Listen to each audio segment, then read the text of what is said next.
to the Rockets. For the love of the chopsticks. Bring it from the plug and I pop shit.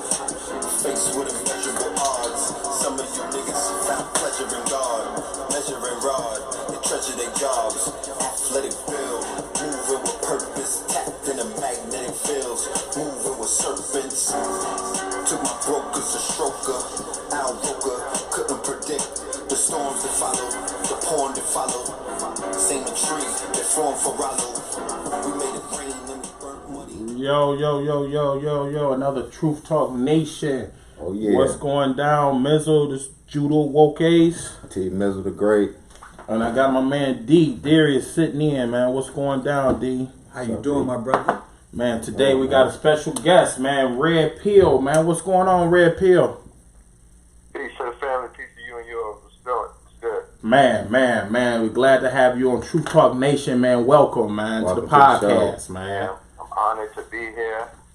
You know, first and foremost, I give much praise, much love, and much respect to every single podcast that's out there doing their thing on an independent tip, bringing back black media, bringing back,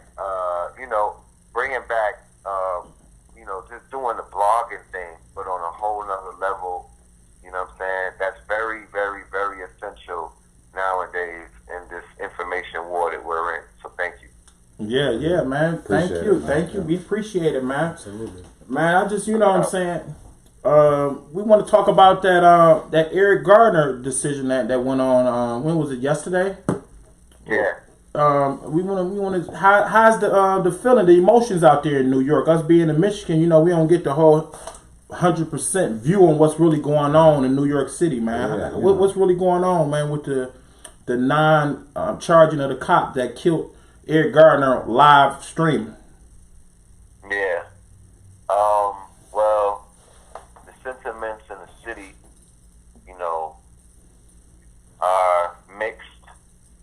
Same way that they're mixed around Black America, because remember, this is a hot boy, hot girl summer, and Right. a lot of people don't have time for the politics of, you know, or rather just the scorecard being read of this war that's being waged, this soft war, this psychological war, to be honest with you, you know, because it's very psychological. It's dealing with manipulating people's emotions, instilling fear, and also giving black men, especially, a sense of hopelessness, and black women, because that reflects on the relationship that we have as, as a people.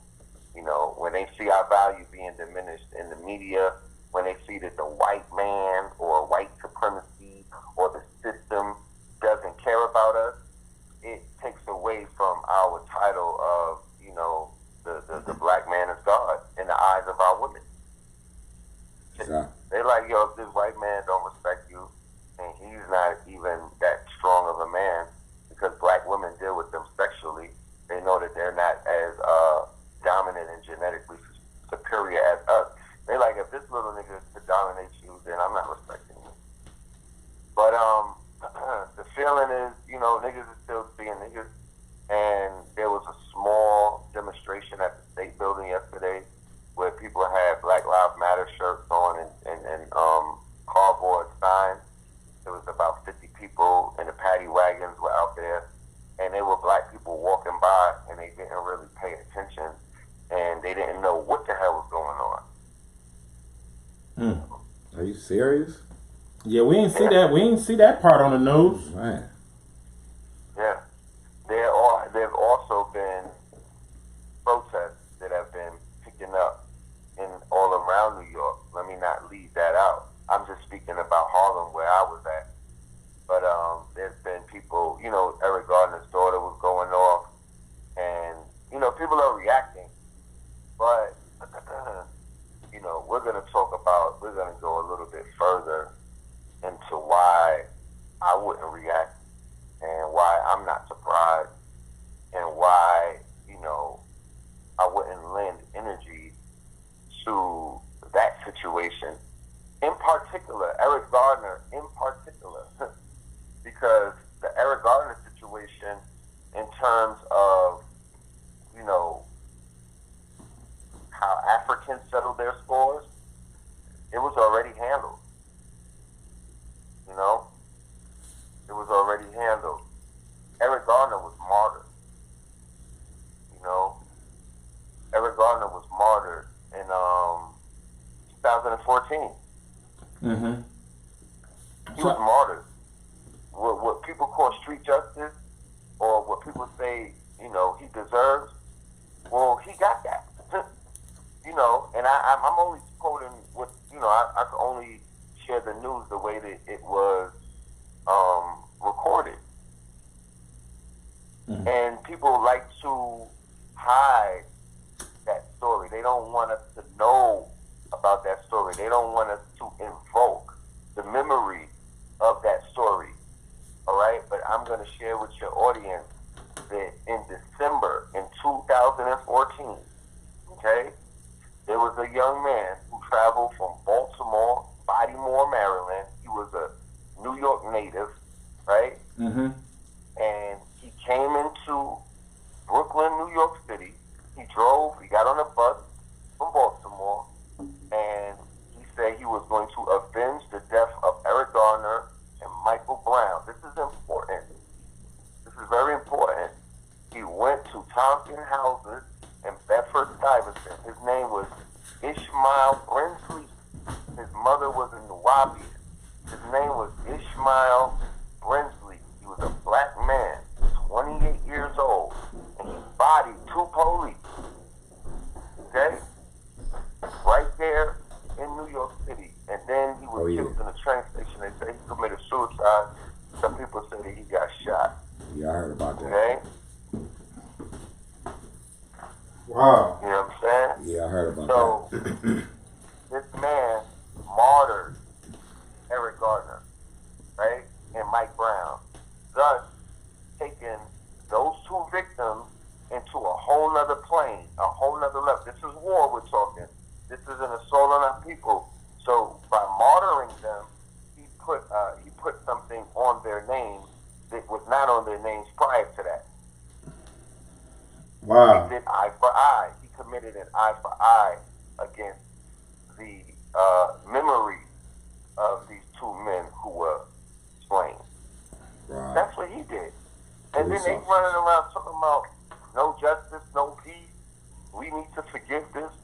And I'm a reporter. You know, for the record, I'm just reporting the news as it happens. But I'm also very well versed in the art of war and other things, and I'm very well versed into the political science of warfare. And I study history, and I study modern warfare, and I go all the way back into Hannibal's days, and it speaks specifically of martyrdom and how you avenge the death of someone in your tribe. And that's what I saw take place. So I'm not even paying attention to what the Trump Justice Department is going to do, because if black people study, they would know that the Trump Justice Department, the minute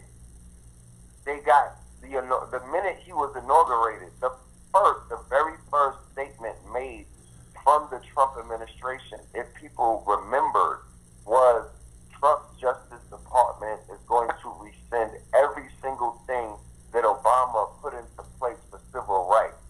And just to know that he's not just talking out the side of his neck, that damn near everything that he says, he does, it's 71% down. Trump's Justice Department pursuit of civil rights violations and their prosecution of civil rights cases is down 71%. Because the minute he got in there, guess who was heading the Trump's Justice Department? Jeff Sessions. Jeff Sessions is a grand dragon of the KKK. Jeff Sessions is no longer there, right? But the thing that they do, this is what these white I don't like to say supremacists, but this is what these white terrorists like to do. They'll install somebody who could come in and destroy the system, and then that person either resigns, he gets fired, or voluntarily leaves. And then us in the public, we're like, oh, Jeff Sessions is gone. Things are going to get better. Not realizing that all of the time that he was there, he wasn't on camera talking to people and wasting time. He was behind the scenes destroying everything that either Obama or anybody else put into place that will help assist black people. He went and set up a system that's going to function for how many years Donald Trump is in office. And then they appoint other caretakers and other public officials who take an oath to uphold and to continue whatever Jeff Sessions has set up. So I'm gonna read it something real quick so people don't think that I'm just making this up.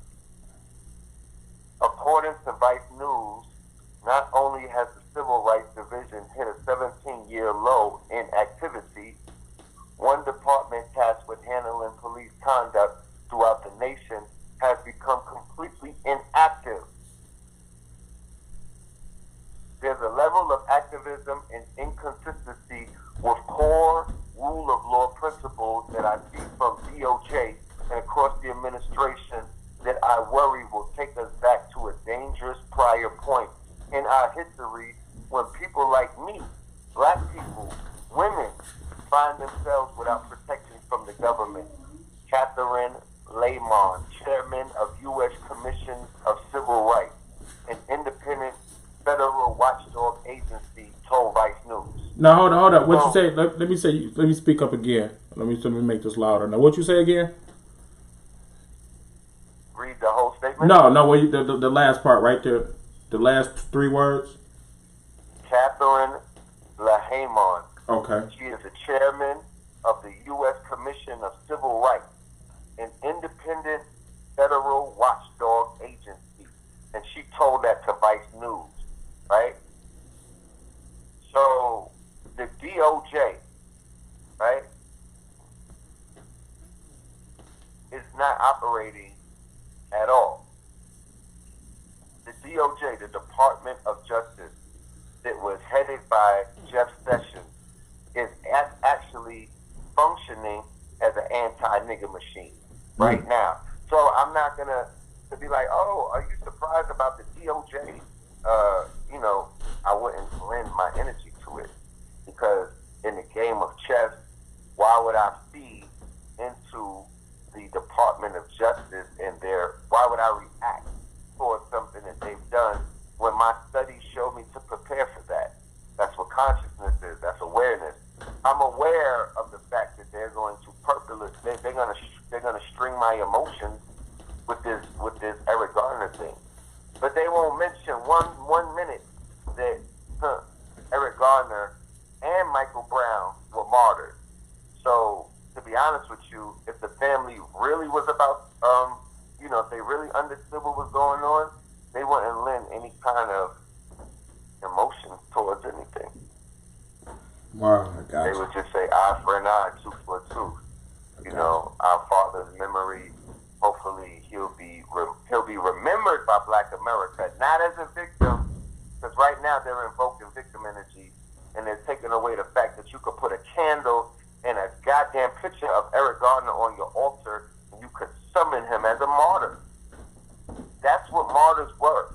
That's what saints. You know how they fly saints in war? It's because blood was shed in their name, and they're activated, so they work for you. That's what they don't want Negroes to know. That's deep, man. Man, Yeah. True talk, man. True talk, man. That's good. Hey, man, you got a question? look. I don't mean to jump. I don't mean to interrupt you. Go ahead. Just to give you a layman's term of what it is that I just said. They killed the homie in the hood. They killed Killer Ben, right? In Fort Greene. They went and put Killer Ben's name and his face on a wall, right? They put the candles up to Killer Ben. They put, like I said, they put candles and they poured spirit and they shed blood in his name. He became a fucking martyr, right? Yep. He's not a victim. When dudes is running around with tattoos and niggas on their bodies and whatnot, that they went ahead and shed blood in their name, they call on those niggas, they call on those memories, they call on those homies, they call on those martyrs and those saints. When it's time to get busy. They pour some liquor out, right? They light a candle, and then they be like, yo, I'm gonna slide for you, homie. I'm gonna avenge. Remember Minister Society with Trey and them in the car. I'm gonna ride for Cousin Harold, right, in his name. And then after we shed blood in Cousin Harold's name, he's now activated, so we could call on him every single time we go on a mission. That's how that works. That's how the system works, you know. Man, so what the question you with the plans on holiday? Yeah. Tennessee. I'm sorry. Yeah, I wanted to ask you, Red Pill. Were you? I'm pretty sure you heard the story in Tennessee about them commemorating the first Grand Wizard of the KKK. No, Oh, you weren't aware of that story? no. Yeah, they just did it. I want to say last Friday or Saturday, and we just We're in went. Tennessee. Yes, They making the Grand Wizard the, holiday. it's National holiday? a state holiday. State It's not holiday? a national holiday. It's a state holiday. No, Just, they not. Don't say that. Are you serious? I am serious as a heartbeat. That's crazy. The Grand Wizard of the KKK in A Tennessee. terroristic, a homeland terroristic, basically satanic cult. I mean, The you company even that had have the audacity. you even had Republican senators saying that this was wrong. Ironically, Crazy, man. That's a place not to Wow. visit, y'all. Not to go. Well, I also had a question, man. Nathan Bedford. Yep, Nathan Bedford. Today, Tennessee celebrates the first Grand Wizard of the KKK. Damn. The state's governor is not considering a look. This nigga's fucking, his head is in the nation's state capital. So Crazy, man. it goes back to what I was saying about martyrdom. Exactly. It goes back to what I was saying about these rituals. It goes back to what I was saying about these occult organizations and how they do their magic. So in an occult organization, the one who sheds blood, right? Because by putting him in the state capital, they martyr him, right? He's a saint. He's a saint for their tribe. He's the one who shed the blood, right? So we're not talking about necessarily martyrdom. We're talking about the one who slays the chicken, the one who cuts the throat of the enemies. Not, the ones who shed blood. He's shedding blood. If he's in the KKK, he's shedding blood in the name of the Holy Roman, the doctrine of discovery, the popes of Rome, the crowns of Europe, which is Spain and also Portugal. He's continuing the Crusades. He's continuing the Inquisition.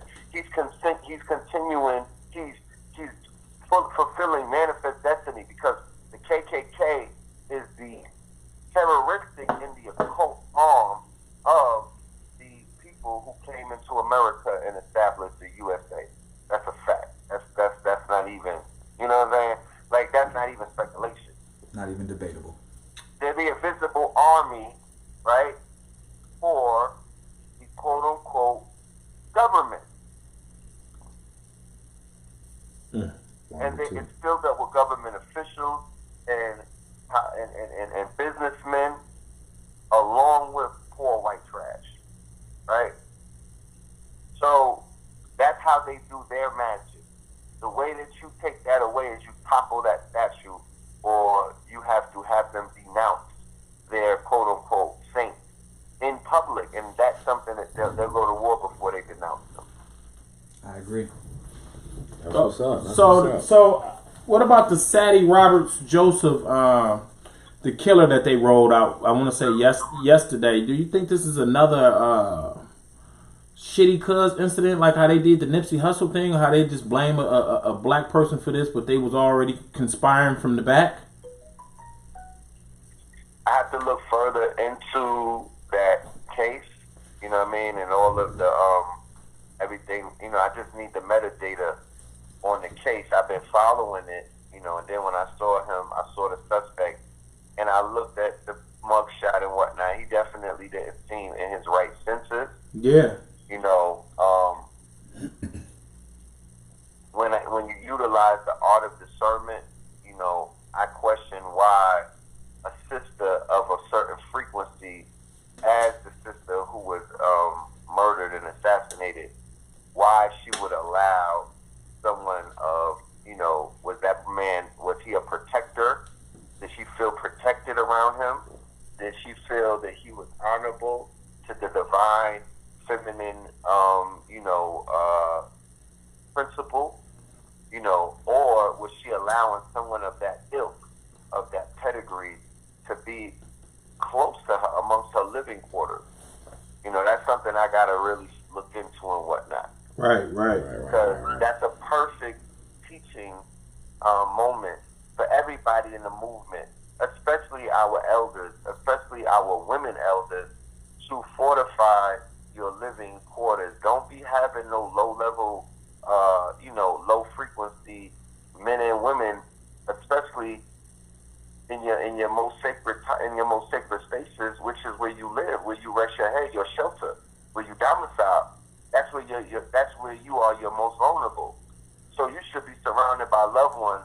If you got enemies around you and people with weird energy, your number one focus should be to be somewhere where you feel safe, even if it's by yourself, in fortitude, with 18 locks on the door if need be, and a chopper and a goddamn axe by the door.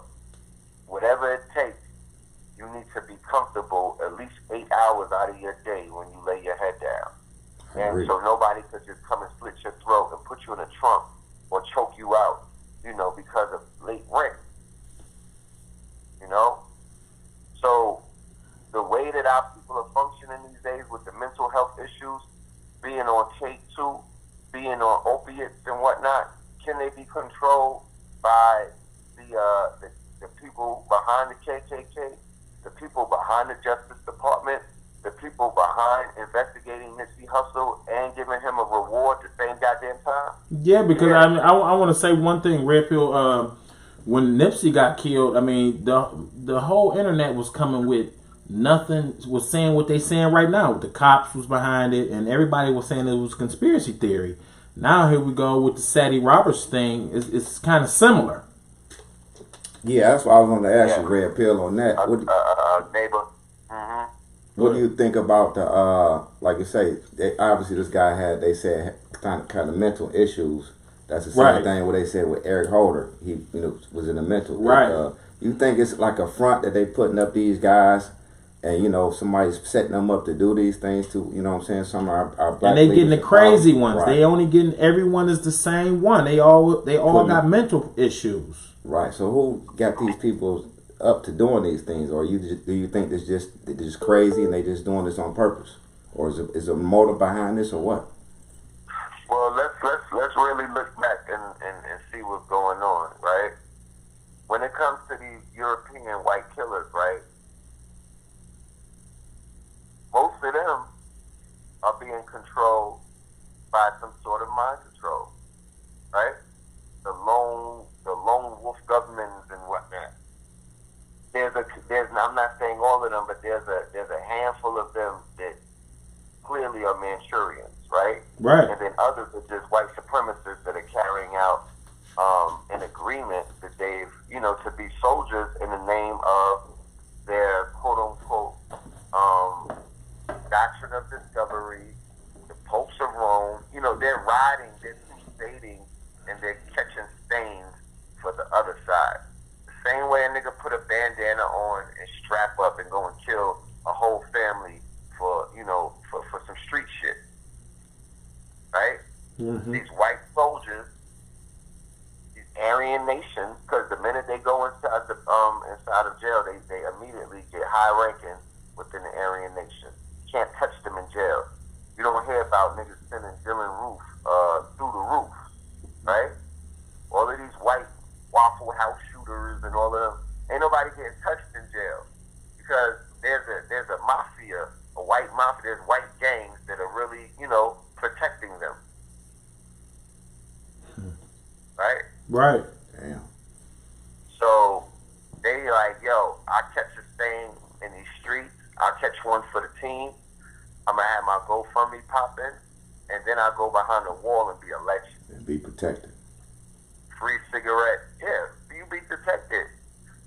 Hand jobs, you know what I mean? I'm gonna get all of this fan mail. I'm gonna marry, you know, they not even marrying the fat white chick from the bride manuals that niggas is marrying behind the wall. You know, they getting Ronda Rousey in them. You know what I'm saying?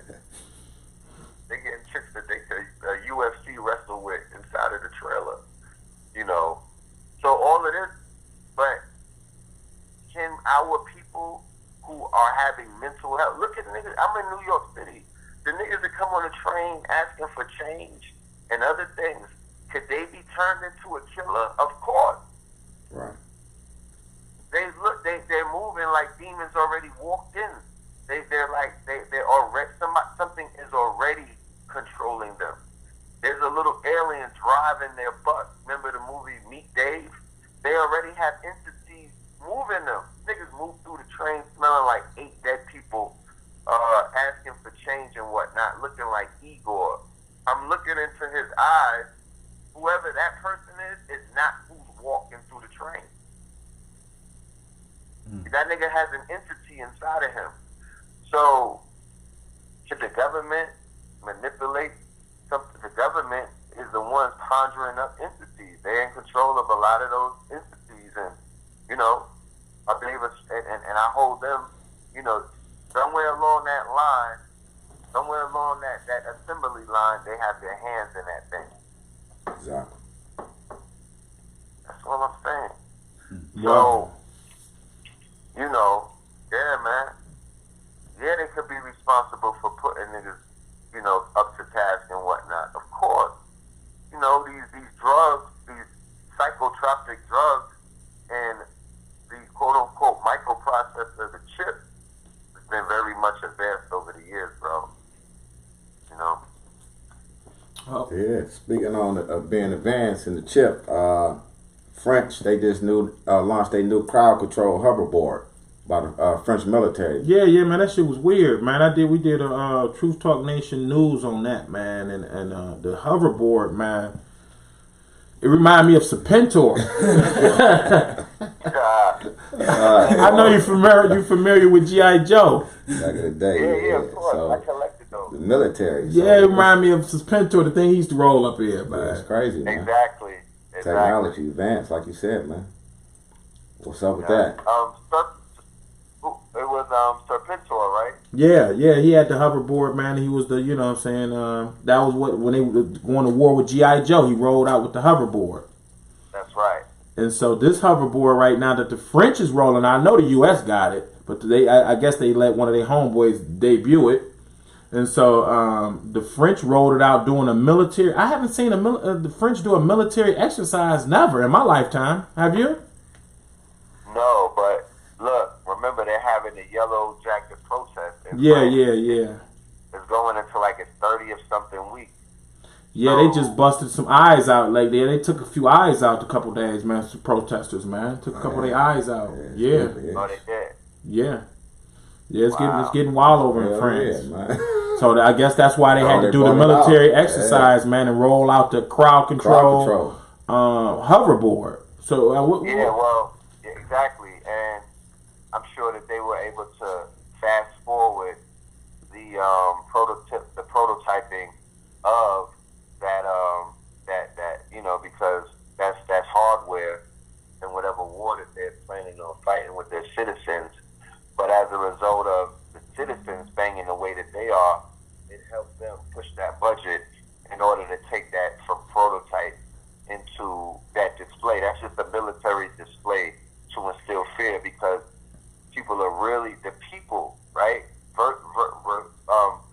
Opposite of what they do in America, the people in France are being consistent with their protest and their, you know, and their quote unquote, their soft revolution. Remember, France is notorious for having the people rise up and replace them. Yeah, That's right. So it's something that they have their side to basically instill fear, you know. But that's coming, you know. They got Uber's gonna have the, you know, they got Amazon with the drones. They got Uber with the helicopters. They got, you know, they got the Tesla with the self-driving cars, and now they got the hoverboards.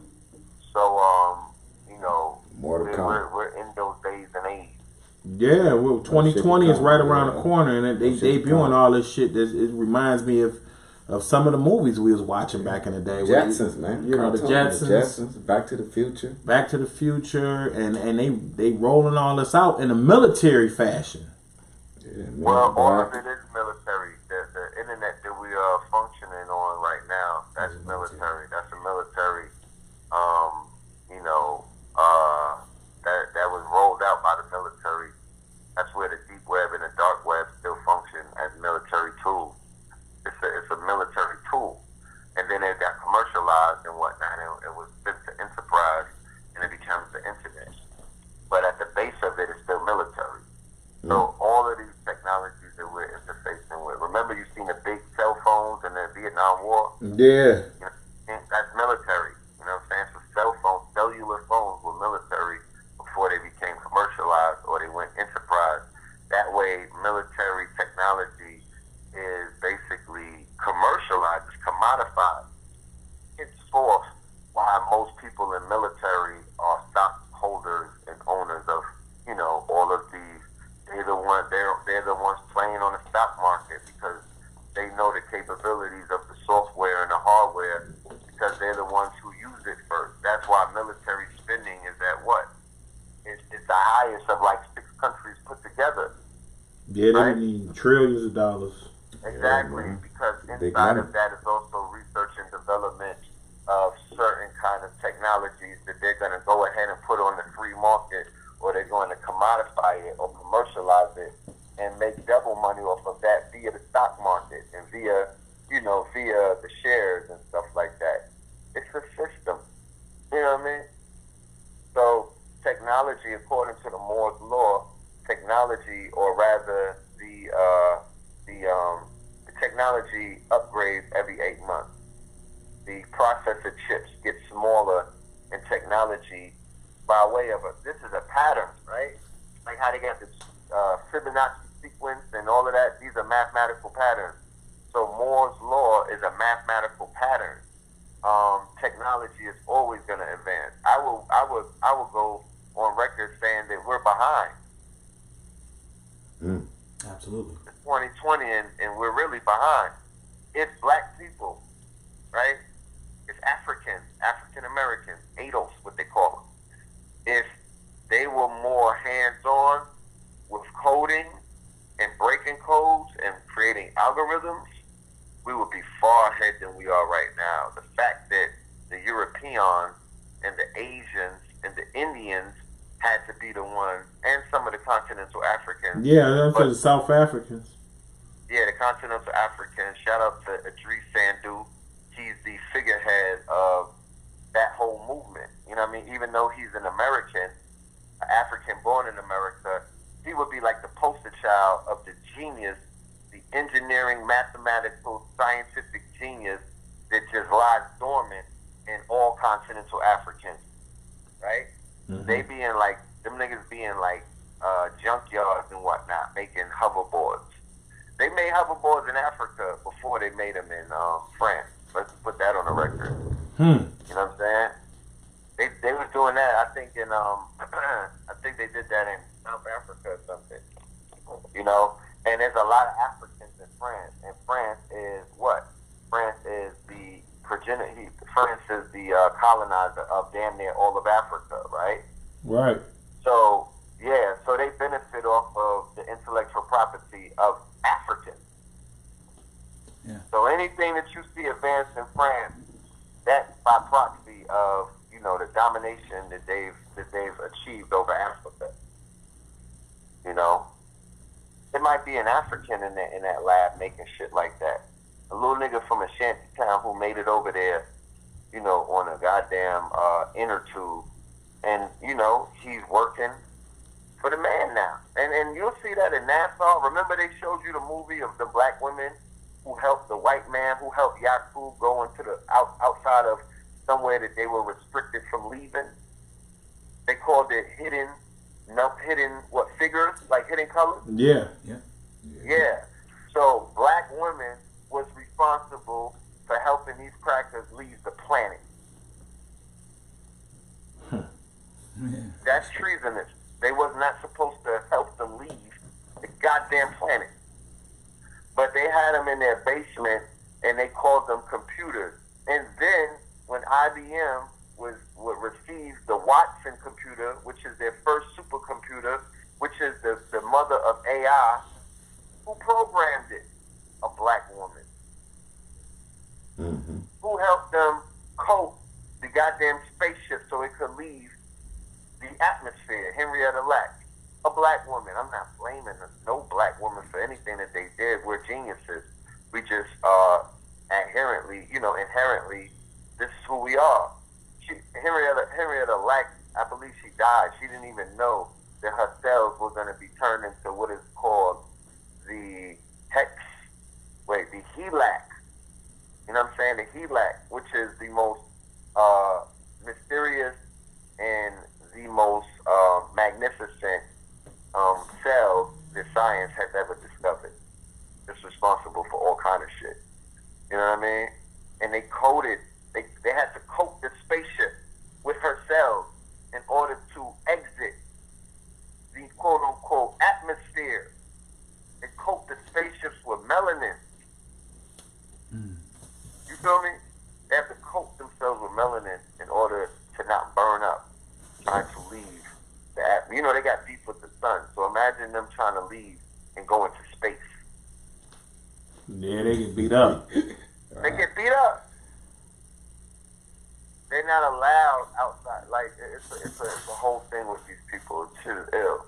But, you know, behind all of these technology is us. Underneath it all, remember in Terminator, the nigga who was programming Skynet was a black man. That's right. It was one of us. It's always been one of us. Underneath all of their algorithms and all that shit that they got is books that they took from the Moors. It's formulas. It's all kind of stuff that they robbed and steals and murdered for. That's their foundation, bro. That's their motherboard. Their motherboard is the black mother. It's the African mind. You feel me? And only the black woman could give birth to that mind. Both the size of the hips and whatnot. They give birth to babies with elongated heads. You ever seen a white man with an elongated head? I never saw one.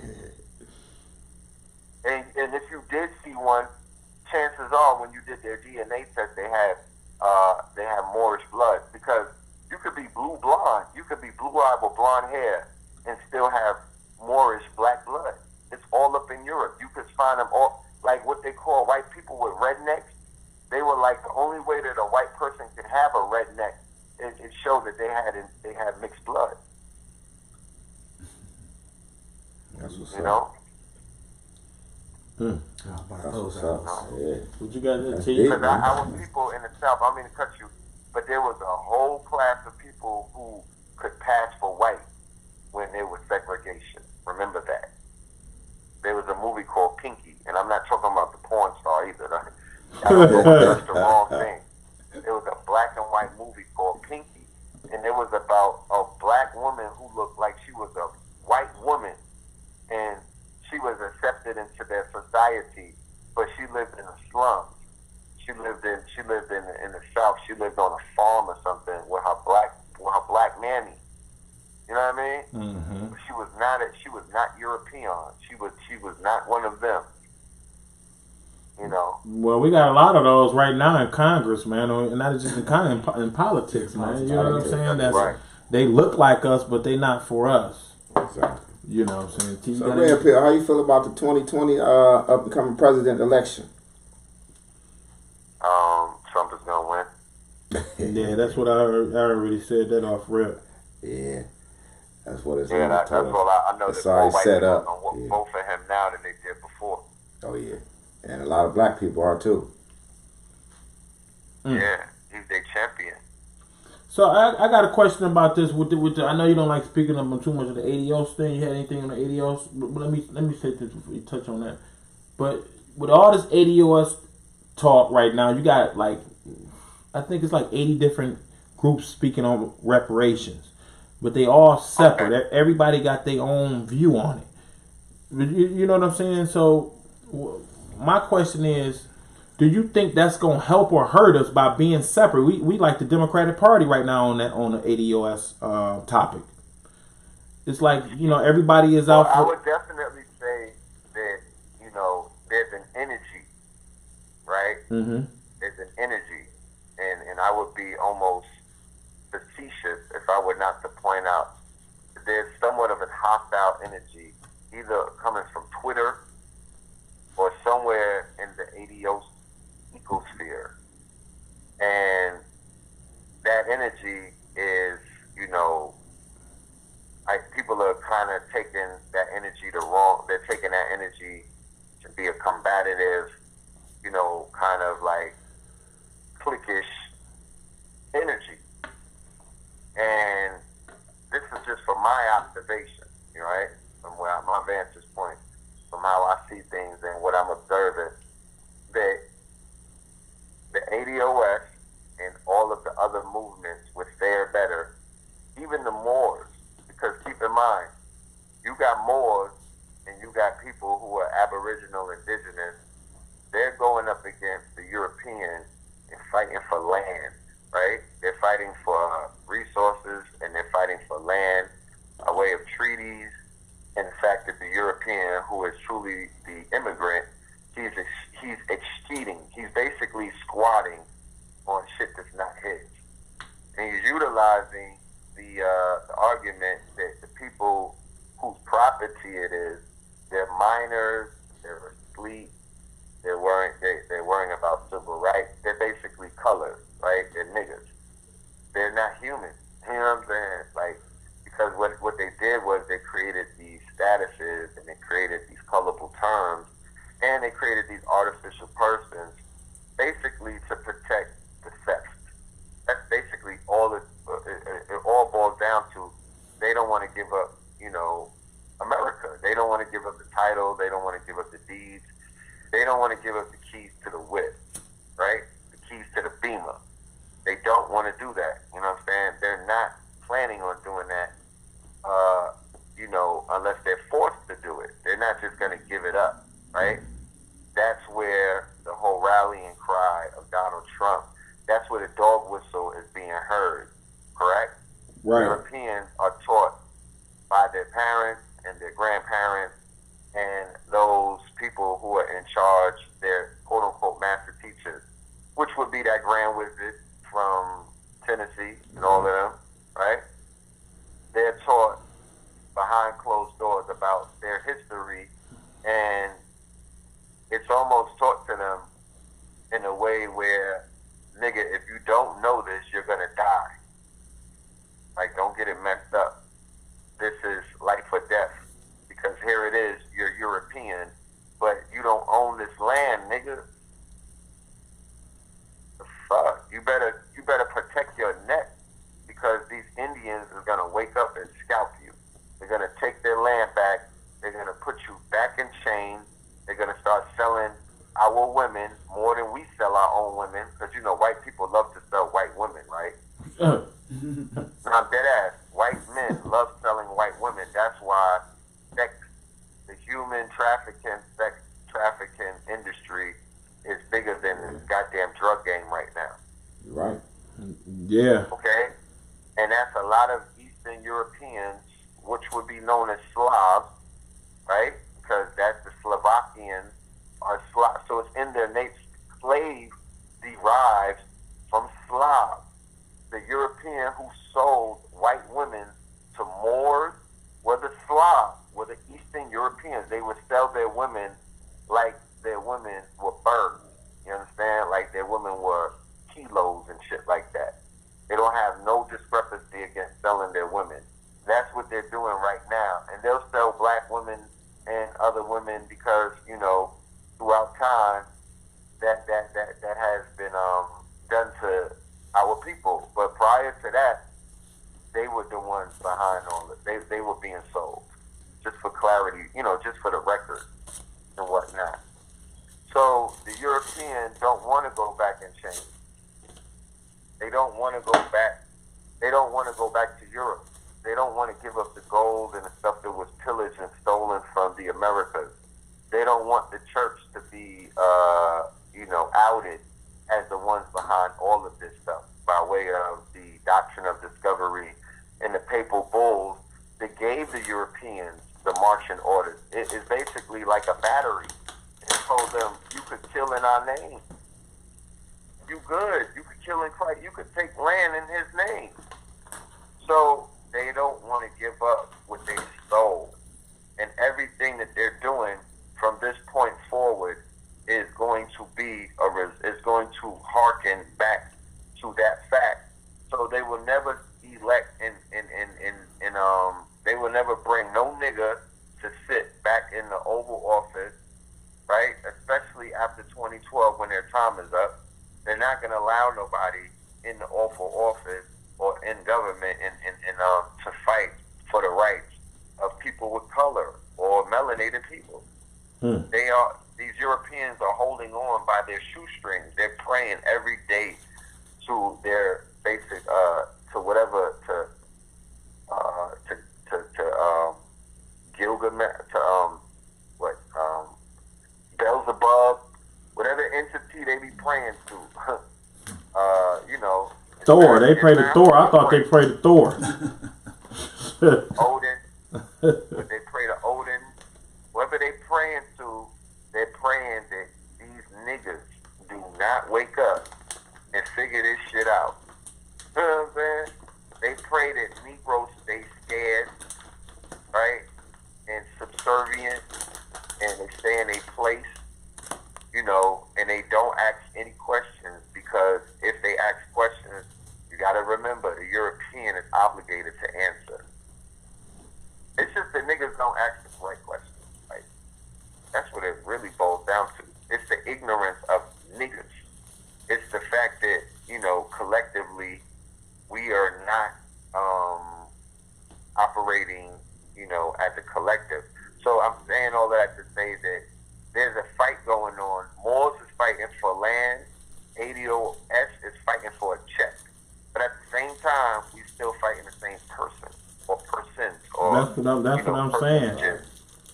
So it was fair if those groups were definitely fighting together. Yeah, if we was banded together. They would settle any discrepancies or any intellectual differences off camera and behind closed doors. And egos are going to have to be on all sides. Because I'm seeing people who've been in the reparation movement for a long time. They're kind of like in the building, flexing their peacock feathers. You know what I'm saying? Like moving around, like nobody can tell. On a little Nas X shit, like can't nobody tell me nothing. You know what I'm saying? Like, like there's a little bit of ego in that too. So I would say that everybody got to kind of humble themselves, and this thing will go where it needs to go. But they scared of what's happening, but they kind of like not that scared because they know that everybody's not together. So they're devising how to divide and conquer at this very moment now.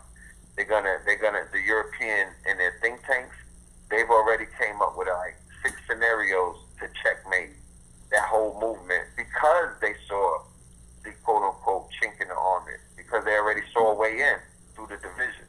Right. So yeah, them brothers and sisters gotta be careful. You're right, man. I want to talk about also that Dapper Dan interview that was on the Breakfast Club, and also Dapper Dan. Yeah, because I know you sell your own clothes on online to Kings County and all that. by him saying we need to first, instead of doing our own clothes, selling to our own people, we need to first sell to the world and get within these houses. You know, the houses, the Chanel house, the house of Gucci, the house of Versace, and get a inside view of what's going on. Then we can come back. I mean, how do you feel about that? By you selling your own clothes on the marketplace? Well, prior to that conversation with Dapper Dan that he had on the Breakfast Club, me and him had almost the same conversation verbatim in the street. You know what I mean? Me and a brother by the name of Chaka Bars, we approached him, right, in Harlem like 2 months ago. Ran down on him right by Whole Foods. You know, and I introduced myself. I let him know that I did a video on YouTube where I was kind of like, you know, discussing the whole Gucci thing, and I wasn't in agreement with him and what he was saying. So we got to talking. We got to having a conversation, and he basically was sharing he told me about the book that was coming up. We spoke about being a writer and whatnot for 40 Acres, being in the Schomburg, being a student of Dr. Clark and Dr. Ben, being in Africa, you know, being basically more than what I would have given him credit for being, right? I knew that he was an OG in fashion, and I knew that he was an icon for what is known as urban fashion. He's the father of that. Like, you know, there's no way around that one right there. He's looking for the bag. He said that, you know, if my shit is selling for $6,000 and they buying it in China, like, let me eat, bro. You know what I mean? I'm going to eat. These people done gave me a in. They gave me a way in. I'm taking that way in. Like, you know, they got black face sweaters and whatnot. Word, okay, that's even gonna give me more impetus to rob them.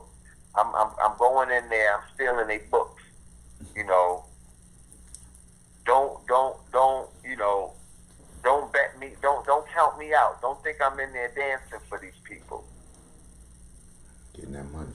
When I walked away from that, I said, damn, man, as much as I want to not like, you know, as much as I want to bang on this brother or, you know, not listen to what he's saying, you know, I gotta kind of respect what he's saying, because if that's his plan, who the hell am I to say that's not what you know what I mean? Like, that's what you're gonna do, bro, then you go ahead and do it. But what I think is, you know, he cannot speak for everybody, right? Can't speak for everybody. Everybody don't want to wait for the Europeans. Everybody don't want to work at Gucci and be around and give all of their energy and their intellectual property and all of their design to some brand or for some house. Don't give a fuck about us. You know what I'm saying? Everybody don't want to do that. This is part of his dream. You know, he started out he lived out most of his dream in the basement, making clothes, you know, on underground and whatnot. So now he wants to be he wants to be with these bigger brands. He wants to be inside of these houses and whatnot.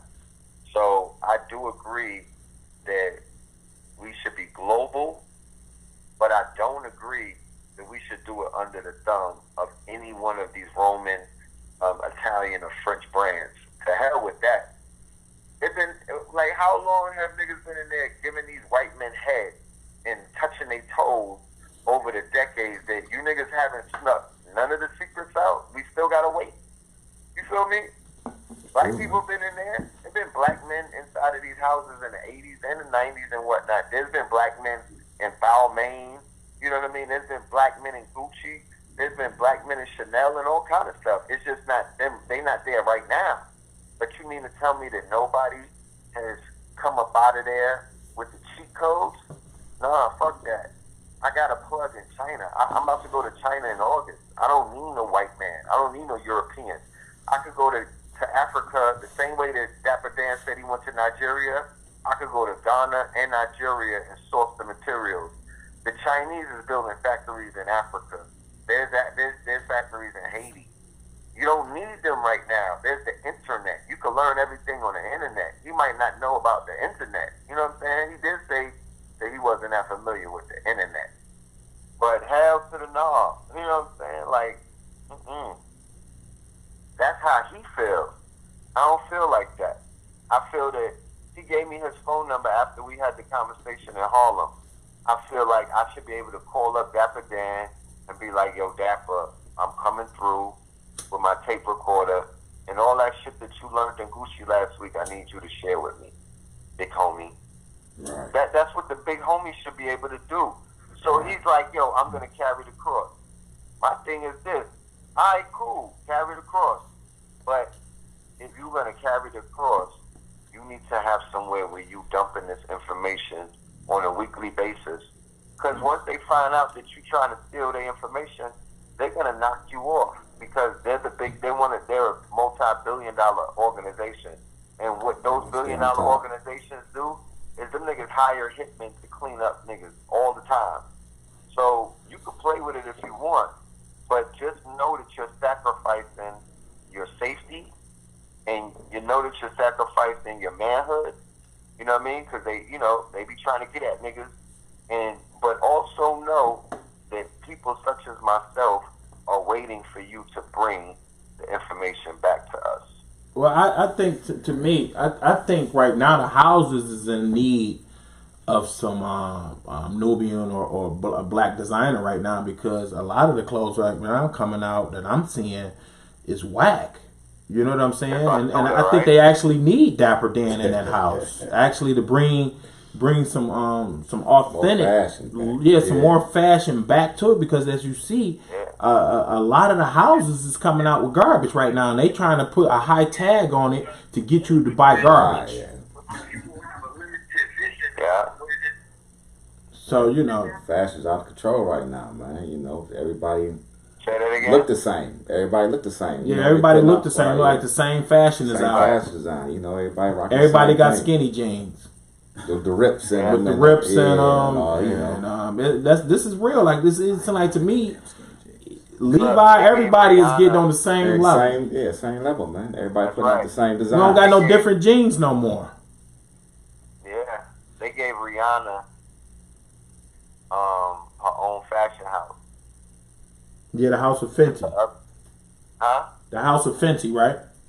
Yeah, just the other day, the first time that they gave a melanated woman her own house like that. She's banging. She's Red Pill. She's banging. My wife ordered. They got VIP boxes, and I said it when my wife was ordering. I'm like, look, this is more better than Victoria's Secret, and you got more people yelling it out on albums on congratulations. You know what I'm saying? And so I seen Fenty getting big like this because she's outdoing Victoria's Secret. I don't even think she got a store, right? A storefront. Nah, it's website. She don't got a storefront. Yeah, she don't even have a storefront. It's got to be like one of the first to get a house without a storefront. It can happen. You know what I'm saying? She's using a Fastanova model. Yeah, she's straight off the internet. And so, you know, and she's banging now when she got them VIP boxes out. You can, she got them subscriptions. And so she taking it to another level. And I don't know what Victoria's Secret gonna do. And people like Macy's, because that's what they mean. They one of the biggest panty sellers, Macy's and Victoria's Secret. Yeah. Mm-hmm. Yeah. Well, as you can see, she getting some of that money, yeah. Exactly. Wow. You know, and that's the game right now. You know, the game is to absorb melanated, entrepreneurs before they go through the roof. You know. Yeah. They be on a whole nother level then. Hell yeah. Well, do you got like, I know you got the Know the Ledge platform coming out. Can you speak a little bit on that, or and what it means to the Black business network and conscious community? Speak a little bit. Yes, indeed. We have two platforms that are launching. One is called Fact 2020. Mm-hmm. And that is an acronym for food, art, clothing, technology, and shelter. And it also doubles as financing, arms, coding, trading, and shelter. And strategy. Okay. That's the logistics side of it. I noticed throughout the years, throughout the decade in this community, that we're compromised of multiple thought leaders, multiple talented and gifted individuals, people who are definitely on the forefront of business, small business, and things of that nature. There are people right now that are working for Fortune 500 companies who have degrees and all kind of accolades, and they want themselves to start their own companies. So we decided to create a platform, a cooperative platform for the multiple networks that we belong to by identifying the networks that we have to strengthen and we have to build within in order for our people to begin moving forward. So food compromises plant-based diets, health and wellness, that multi-billion-dollar market, horticulture like weed and hemp and all of that. Art compromises all of the artists, like the graphic artists, the visual artists, the recording artists, the black artists, the martial artists, everything with arts and sciences. Because art is the cornerstone of civilization. Clothing compromises all of apparel. All of us wear socks, underwear, like you just said, lingerie, panties, bras and whatnot, tank tops, white beaters, boxers, briefs, hoodies, coats, outerwear, swimwear, athleisure, multi-billion dollars. If we were to focus on that, and if we were to corner that market, and if we were to produce only from that market, we could empower, we could invigorate, and we could take back billions of dollars that we're throwing at brands that don't have nothing to do with our social entrepreneurism, don't have nothing to do with our community whatsoever, right? Like Hanes and Fruit of the Loom, and who are these people? What are they doing for us? You mean to tell me that we're so dependent that we can't make our own tank tops? You mean to tell me that we don't know how to make briefs? We can't make Egyptian cotton underwear? Like, come on, please. So we wanna link up with all of the melanated clothing brands, and we want to help them with their distribution. We want to create what is known as distribution centers. We want to create manufacturing and production hubs where we could basically help enhance your brand. We can help your packaging. We can help enhance your design. We could go to China and get you into factories and whatnot. We have direct links to the factories in China. So that's what we're going to be offering, right? An upgrade. And also an opportunity for different brands to get funded by way of a Shark Tank type of program that we're implementing, to where we're going to fund our own people. You know what I mean? You're going to be able to get a budget of like $500,000, an operating budget, $50,000 operating budget, so you can apply that to your business. But you're going to have to qualify by having all of your T's crossed and your I's dotted. We're just not doing, this ain't the homeboy network. You know what I mean? This is about challenging and testing and pushing our people to get their shit all the way upstairs and together so we could compete on a global stage, like Dapper Dan said. Like, this is, I'm in a global market. Like, I understand what he's saying. I'm in a global market. I'm not fucking with the block anymore. I'm not concerned with just, you know what I mean? This is not black, this ain't a black brand. This is not black goods and services. This is global services. And these are global goods. You know? That's right. Absolutely.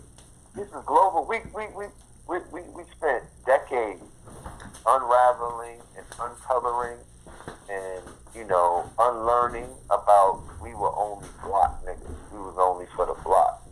We spent all of this time restoring our global identity. So you mean to tell me as a result of that, I'm only going to pitch on a corner? Nah, fam. I'm pitching globally. I'm a global citizen. So I'm translating some of my shows into Mandarin. right? And into other languages. Okay. I'm learning. I'm getting software where I could translate some of my lectures into different because there's an uprising in Brazil right now where niggas is waking up. There's an uprising in South Africa where the Zulus is waking up. So why wouldn't I go into those places? I'm an infopreneur. You know what I mean? I've monetized information the way that it should be inside of the information age where everybody else is. Keep them woke. You're right, man. Keep them woke. Yeah, keep them woke. And you add value to what you're doing. So the days of the poor righteous teacher, it died with the free economy. It didn't die because Red Pill said so. It died because they have something called Facebook. It's a multi-billion-dollar entity, and it doesn't pay a dime. You don't spend a dime interfacing with it. But somehow they're a billion-dollar company because they're into data, and they're also into what is known as advertising and marketing. Yeah. And if I'm going to interact in social media, I'm going to interact as a social networker, and I'm going to be paid for that. Because if you're not going to get paid for it, goddamn it, you paying somebody. You pay with your attention, and you pay with your data. They made billions off of us. You know what I'm saying? You're right, man. Yeah, they did make billions of us. I want you, if you could, to elaborate a little bit more on the importance of recognizing that we are global citizens and we have to interact on the global stage with our people and not our people all around the world. How important that is for the entrepreneurial mind of our young black people. Well, according to the ADOS, this would not apply to them, right? They'll cancel themselves out of this whole conversation. And that's what I'm saying. That's the danger of, being manipulated or not being same page. Yeah. Not being completely clear as to what it is that you really mean. You gotta you gotta say what you mean and mean what you say. So according to them, they don't want to do no business with nobody but ADOS, right?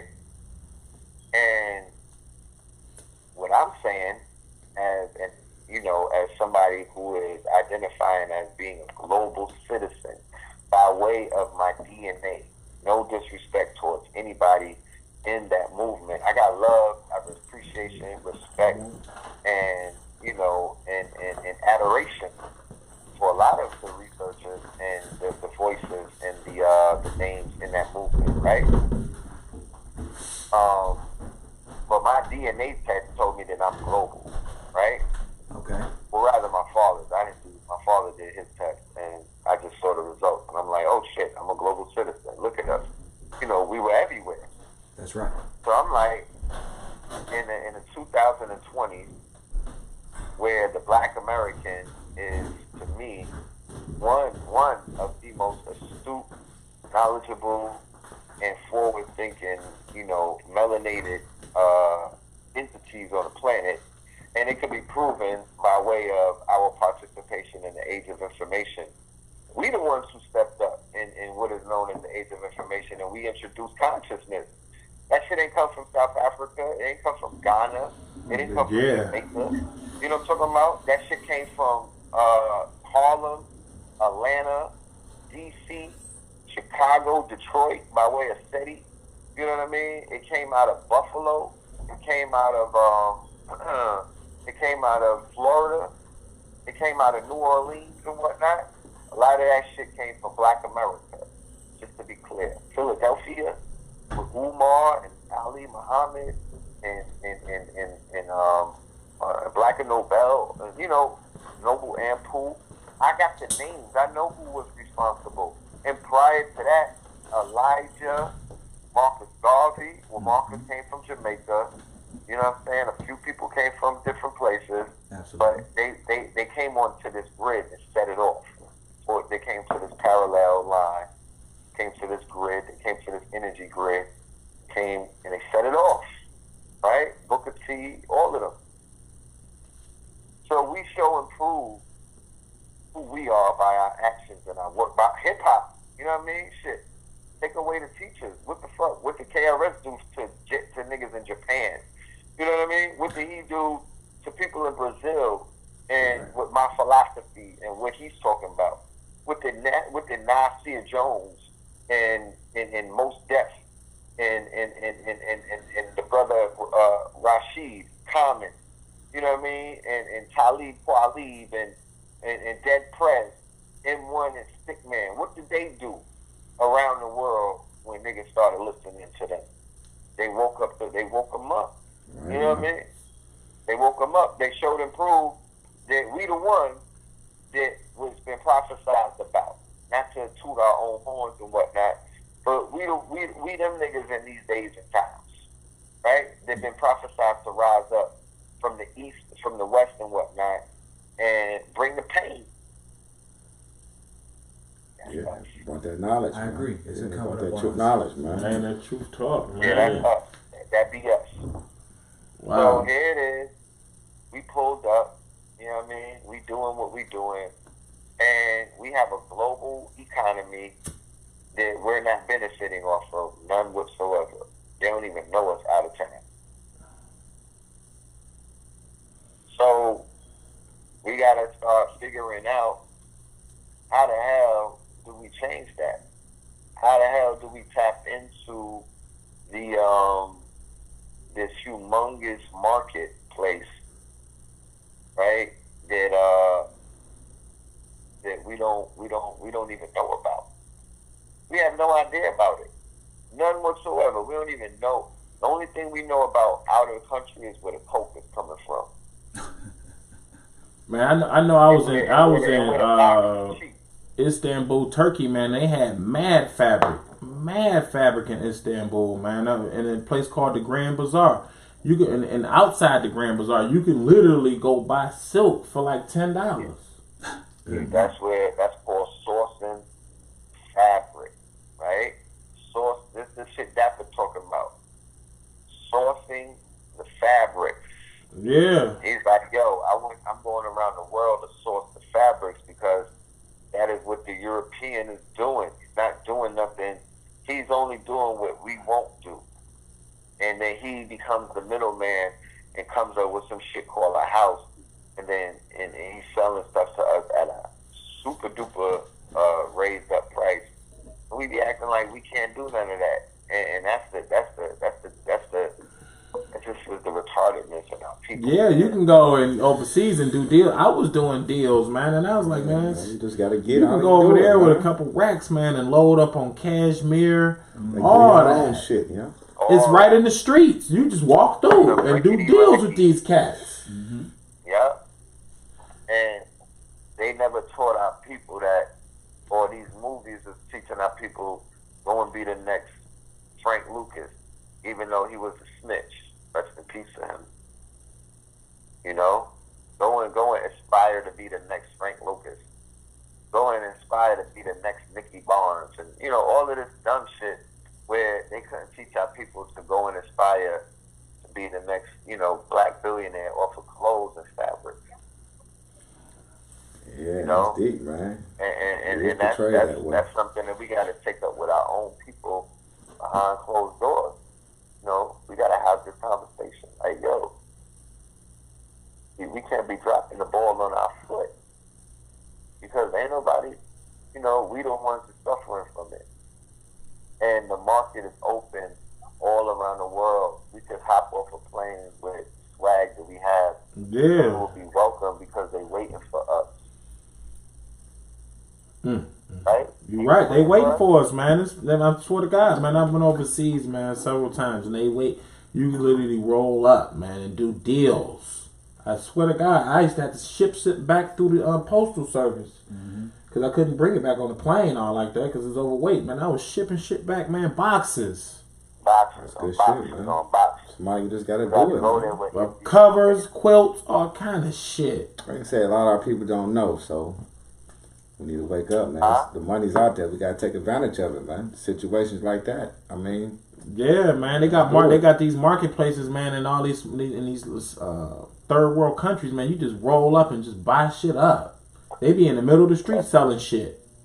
That's right. So the Silk Road, which was something that we used to get rich going up and down, this was the this was the linkage between China and India and Africa, right? They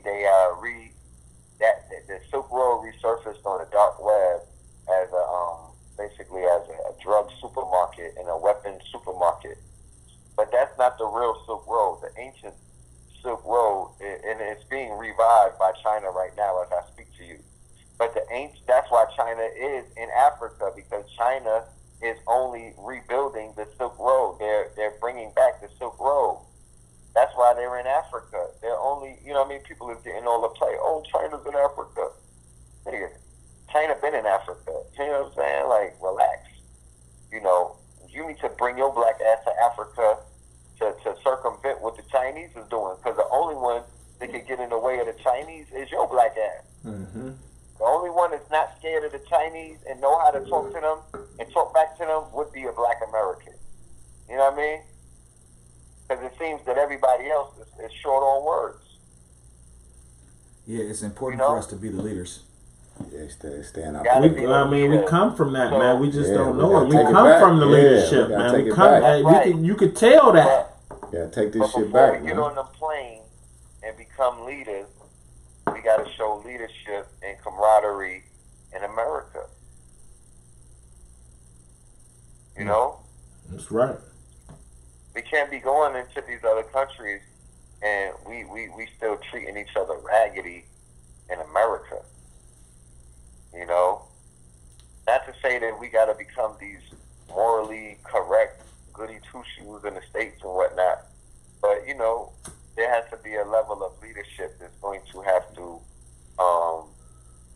rise up in our communities. So when we go these places, we're already recognized. We ain't just talking from our hip. We can show these people proof.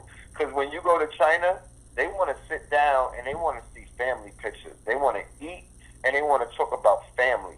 They don't want to talk about money. That's not what they about like that. They're about family. They're about tradition. Mm-hmm. They like, yo, what your children look like? You know? Yeah. So it's not like they're heartless, and it's not like they're money hungry, and it's not like they on some vulture shit. They'll sit down and tell if you fake or not. They know. They can feel you out. They're going to feel out your aura. That's what they're about, energy out there. And when you pull up, they'll be like, thank God, because this goddamn, this Yakuzu, he been showing up in your name. No, this Uhuru, he has been showing up in your name, and we're glad that you finally showed up. So being global is tantamount to our survival. The block is dead. The game is finished. There's no other game right now that we're going to become the millionaires and the billionaires that we need to become. The only play in town is our global marketing and getting into these global markets, finding out what could we sell to the Mandarin, what could we sell to the Russian, what could we sell to the Chinese that we make in Harlem or we make in America that no one else can make. What can we sell? It should be hip-hop driven because that's the shit that's selling anyway. That's the skeleton key that already opened up the door. And before I get ahead of myself, I didn't finish about the Facts 2020. Facts2020.org is where we're bringing everybody so we could come together as a conglomerate. And also KTOUniversity.com. That's going to be our online university. That's going to be where online courses are going to take place. That's where we're going to learn. That's where we're going to be able to get accreditation. That's where we're going to be able to sharpen up our swords and become the network that we need to be in order to compete, in order to sit at the table with real people. People, we be sitting at the table with these goddamn slave owners and these people who hung our ancestors and worry why we curse. No. I would rather sit at the table with a goddamn Mandarin or a Chinese. I would rather sit at the table with an Indian or something. Well, maybe not the Indians like that because of the Dravidians. But I would rather sit at the table with people that are not, responsible for hanging my ancestors and, castrating them and shit like that. There's no honor in that. Of wanting to want to sit at the table with them. There's no. I know who the Becky is. I know how she feels about me. I don't need to sit at the table with her. She's a. You know what I mean? Like she's a dub. She's a dub. They worship us when we know who we are. So I don't need. Like I'm not. You know. They don't hold the money. If you go outside of America, you'll realize that they don't hold the real paper. You know what I'm saying? They're not the poster child of wealth.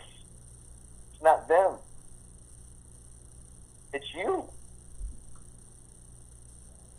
It's you. When you go outside of America, you'll see that the way that you're treated and the relationships that you could build just off of your face card.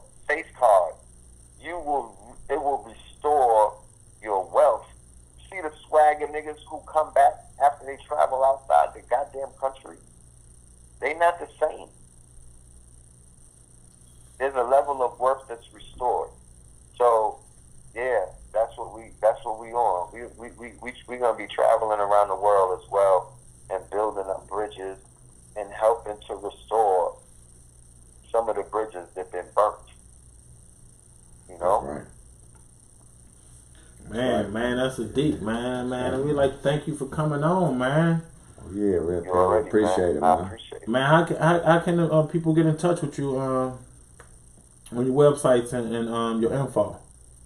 Yeah, well, first of all, the best way amongst any way to get in touch with me is to go and sign up to both KTL University and ty.com, and then you can catch me on facts2020.org.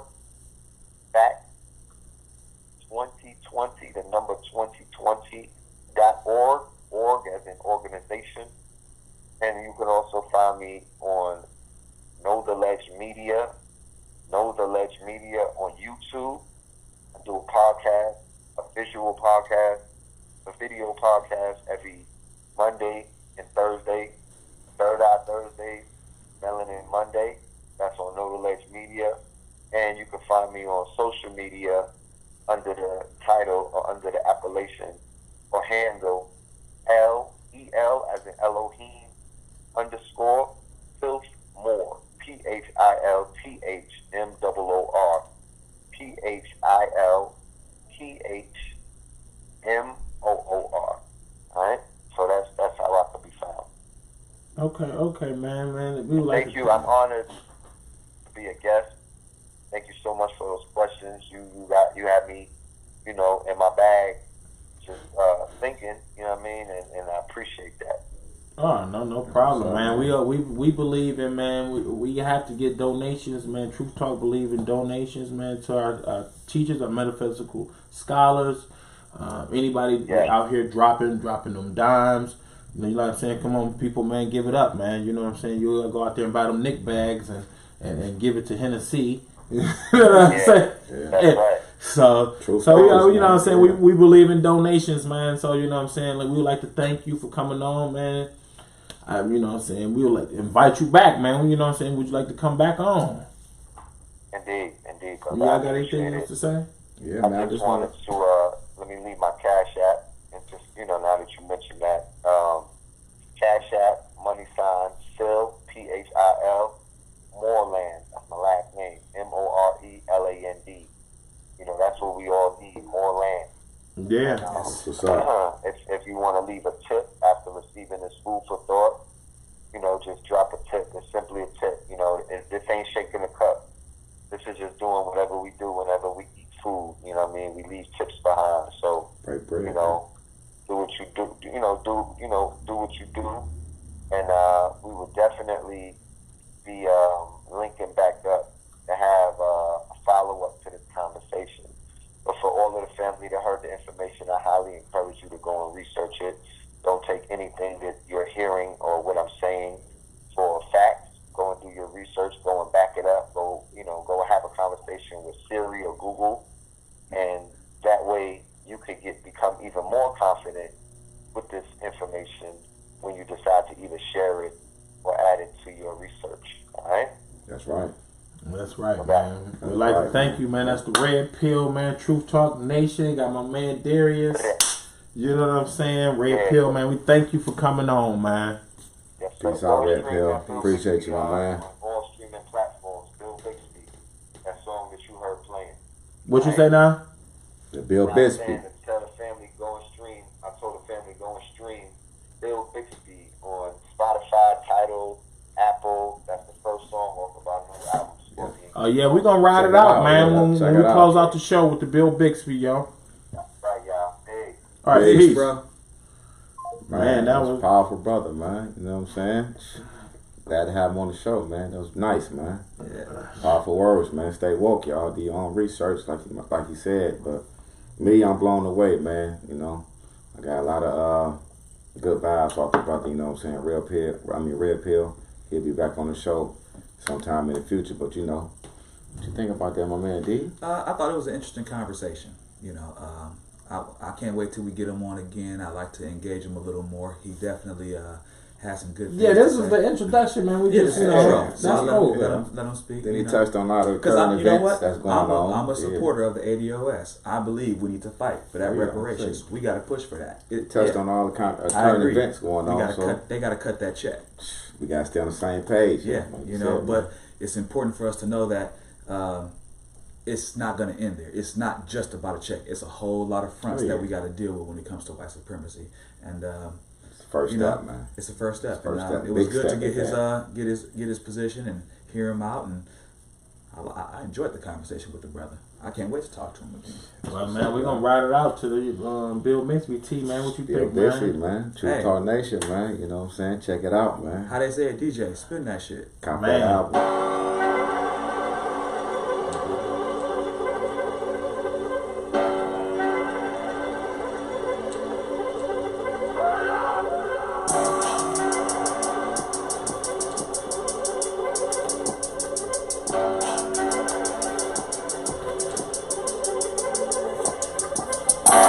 Snubs to the Rockets, for the love of the chopsticks. Ran up from the plug and I pop shit. Faced with immeasurable odds. Some of you niggas found pleasure in God. Measuring rod, they treasure their jobs. Athletic build, moving with purpose. Tapped in the magnetic fields, moving with serpents. Took my brokers a stroker. Al Roker couldn't predict the storms that followed, the porn that followed. Same intrigue that formed for Rollo. We made it rain and we burnt muddy. Bentley truck, interior burnt honey. Anyway, I take respect over riches any day. I take neck from your bitches any day. Penny weight, that's a neck full of riches, Henny straight. Shifting through paradigms, the color of Geechee Dan. Drifting through the Carolines, color in the Geechee land. Time will tell. We move around the 33rd parallels, like Coney Island carousels. Fell asleep in Roswell, woke up in Cozumel. Pyramid hopping, chariot shopping. Number one seller, author of conscious fiction. Composition, confidence dripping. Continent drifting, a walking contradiction with a contradiction. Brooms and mops, Mr. Clean, we conquered the kitchen. Facts in a fiction, contrary to popular predictions. Red pill, popping your prescription, stopping your addictions. Yeah, bitch, I'm with the hoes. Black magic, yeah, bitch, I'm with the zones. Anything goes, cooking in Brooklyn. Cocaine to push, new strains of the kush. We call that Hussein in the bush. We from distant lands. Our DNA, different strands, different strains. Same planet, but different planes. Citizen Kane, Rosebud, they wanna get us in chains. Rosewood, the safety, stay off position. Chaos position. Never took the day off in kitchens, way off we pitching. These bitches out here fighting for fashion over crashing rovers, casting over 3 times, pre-crimes, Versace from your heyday, on layaway like Takashi and Treyway, hopping with the AK. The war is on double consciousness, the devil's competence and accomplishments. When rhetoric turns into reason, Then predicates turn into heathens. And the wolves in Connecticut is seasoned. Soon after disease would follow. I'm the same nigga that the D's would follow. Marlo, my fam goon moving trees like Rollo. Before they seized the Gallardo. Went from Pablo, hopping out Diablos. Designer robes.